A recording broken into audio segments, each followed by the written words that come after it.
Hello friends, welcome back to my gardening channel.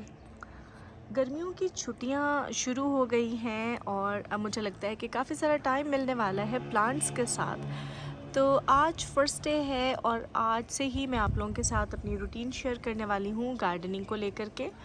तो यहाँ पर कुछ चीज़ें जो हैं, जो मैंने आपको बताया भी था, प्लांट्स कुछ ऐसे थे जो निगलेक्ट हो रहे थे मुझसे।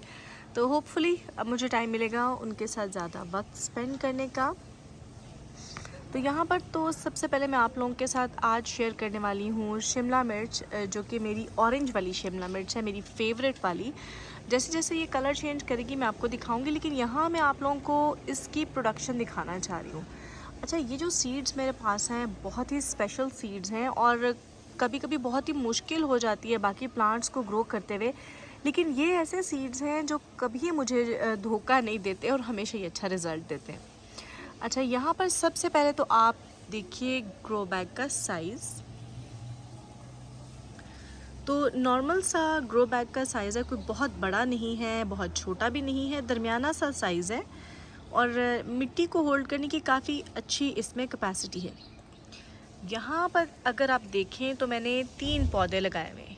ये देखिए, 1, 2 और ये पीछे 3। ये बाकी तो मैंने इसको सपोर्ट देने के लिए कुछ 7 चीज़ें लगाई हुई हैं। अच्छा, मैंने इसको ऊपर से पिंच कर दिया था, लेकिन मुझे ऐसा लगता है कि अगर इसको पिंच ना किया जाए तो शायद ये ज़्यादा बेहतर तरीके से ग्रो करे। क्योंकि हुआ ये कि इस पे ऑलरेडी ही बहुत ज़्यादा फ्रूटिंग होती है और जब इस पर मल्टीपल शूट्स निकली हैं तो कुछ ज़्यादा ही गफ सा हो गया ये पौधा ना। तो चलिए, खैर, गार्डनिंग इस तरह की चीज़ है कि आप साथ साथ करके ही सीखते हैं। तो अब मैं सोच रही हूँ कि जो इस पर एक्स्ट्रा लीव्स हैं इसको हम हटा दें ताकि थोड़ा सा एयर का फ्लो अच्छा हो। अच्छा, इस प्लांट की जो एक और ख़ूबी है वो ये है कि यहाँ पर आप देखिए इसके बहुत ही, ये खैर बारिश की वजह से ऊपर थोड़े से धब्बे पड़े हुए हैं। अदरवाइज़ बाकी अगर आप देखें तो बहुत ही हेल्दी सा ये पौधा है। इसको कुछ बहुत ज़्यादा फर्टिलाइज़र की भी ज़रूरत नहीं पड़ती, नॉर्मल सी मैं फ़र्टिलाइज़र जो है वो देती हूँ और इसके अलावा पानी मेंटेन करके रखते हैं, कुछ ख़ास केयर नहीं है। सीड्स पर बहुत ही ज़्यादा आपका प्लांट जो है डिपेंड करता है। बाज़ दफ़ा हम हर तरह की केयर करते हैं लेकिन प्लांट्स जो हैं वो हेल्दी ही नहीं रह पाते और शुरू से उनको तरह तरह की बीमारियां लग जाती हैं और उसके बाद जब फ्रूटिंग का वक्त आता है तो प्रोडक्शन भी उस तरह से नहीं होती और हम लोग बहुत डिसअपॉइंट होते हैं। तो जो की एक चीज़ है फ्रेंड्स, वो है आपका सीड सिलेक्शन। अच्छा, यहाँ पर एक प्लांट को मैं आपको दिखाती हूँ कि ये देखिए, ये एक पौधा है, ये खैर पत्ते हैं बीच में। तो यहाँ पर देखिए एक, और यहाँ से मैं ऊपर से दिखाती हूँ आपको, और ये देखिए ये 2 और ये 7 छोटी वाली भी शिमला।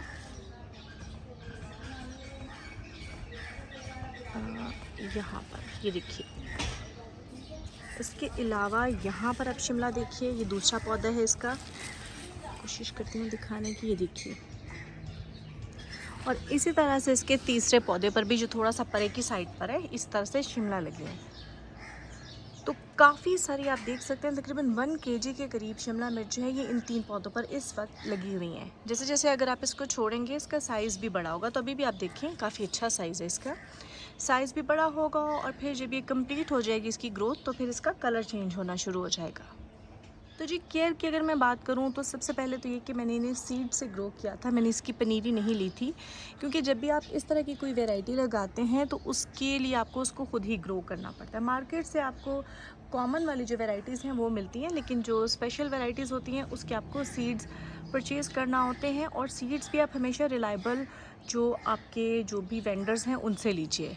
अच्छा जी, तो मैंने इसकी पनीरियाँ जो हैं वो अलग से ग्रो बैग में तैयार की थी और उसके बाद मैंने इनको शिफ्ट कर दिया था। ये पौधे जो हैं तकरीबन 7 से 8 इंच के जब हो गए थे तो मैंने टॉप पिंच किया था और उसकी बहुत सारी शूट्स निकली हैं और अब आप देख सकते हैं कि बहुत सारी इस पर फ्रूटिंग है। अभी साथ साथ बहुत सारे फूल आ रहे हैं, ये देखिए, और साथ ही ये जो शिमला है छोटी छोटी, ये फ्लावर्स अगर आपको नज़र आ रहे हो, तो साथ ही साथ फ्लावरिंग भी हो रही है और दूसरे फ्रूट्स भी इस पर बन रहे हैं। उसके बाद इसकी केयर ये है कि इसके पानी को आप हमेशा मेंटेन करके रखें। सॉइल इसकी कभी भी कम्प्लीटली ड्राई ना होने दें, वरना जैसे टमेटोज़ के साथ होता है उसी तरह से ये भी यहाँ से आकर के रॉट होना शुरू हो जाती हैं, ख़राब हो जाती हैं, ब्लैक सा एक स्पॉट आ जाता है और फिर वो इरिवर्सिबल होता है, वो कभी भी ठीक नहीं हो सकता। हाँ, जब आप केयर शुरू करते हैं तो ये हो जाता है कि जो फिर नया फ्रूट बनेगा वो हेल्दी बनेगा, लेकिन जो पुराना जो ख़राब हो जाता है वो ठीक नहीं होता। तो उसका बेस्ट सोल्यूशन ये है कि अच्छी आप इसको बैलेंस्ड एक तो फर्टिलाइज़र देते रहें, चाहे आप सिंथेटिक यूज़ कर रहे हैं या ऑर्गेनिक यूज़ कर रहे हैं, मतलब लीफ कंपोस्ट डाल रहे हैं, काउ डंग मैन्योर डाल रहे हैं या कोई भी एनपीके डाल रहे हैं, वो आप इसको एक प्रॉपर स्केड्यूल पे देते रहें। जैसे मैं 2 वीक्स पे देती हूँ, आप चाहें तो उस हिसाब से ही मंथली दे लें, 2 वीक्स पे दे लें, जैसे आपको इजी लगे। लेकिन मेन चीज़ है इसका पानी, उसको आप मैनेज करके रखिए। और यहाँ पर आप देखिए मैंने ग्रीन शेड लगाया हुआ है, ये देखिए। शिमला मिर्च जो है ये बहुत तेज़ धूप नहीं बर्दाश्त कर सकती, तो आपने इसको थोड़ा सा शेडी एरिया में रखना है। शेडी इन अ वे के लाइक जहाँ पर पार्शल सनलाइट आती हो, कम्प्लीटली शेड हुआ तो भी ये ग्रो नहीं करेगा, और अगर बहुत ज़्यादा धूप हुई तो भी ये जल जाएगा।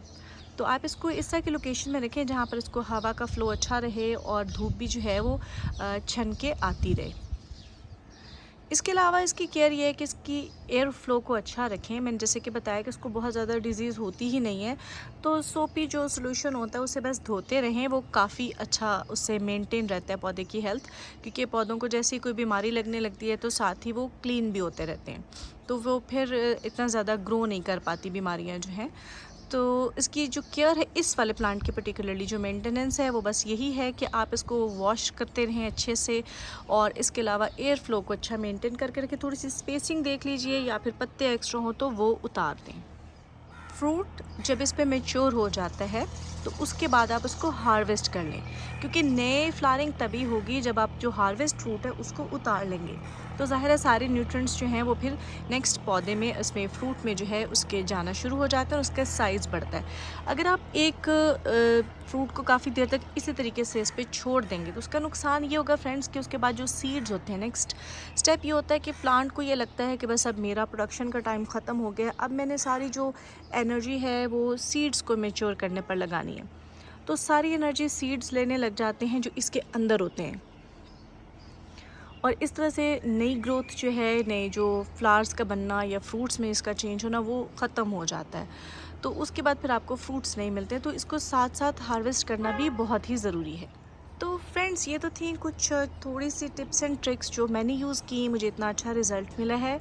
तो होपफुली आपको आज की वीडियो अच्छी लगी होगी। अगर वीडियो अच्छी लगी हो तो वीडियो को लाइक कीजिएगा, कमेंट ज़रूर कीजिएगा। अगर कोई भी आपको क्वेश्चन है इस रिलेटेड, खैर मैं कोई एक्सपर्ट नहीं हूँ, लेकिन मैं आप लोगों के साथ अपना एक्सपीरियंस शेयर करती रहती हूँ। जो मुझे पता होगा मैं ज़रूर आप लोगों के साथ शेयर करूँगी। तो वीडियो पर कमेंट कीजिएगा, चैनल पर पहली दफ़ा है तो चैनल को सब्सक्राइब कर लीजिएगा। मैं आपसे मिलूँगी नेक्स्ट वीडियो में। Till than happy gardening.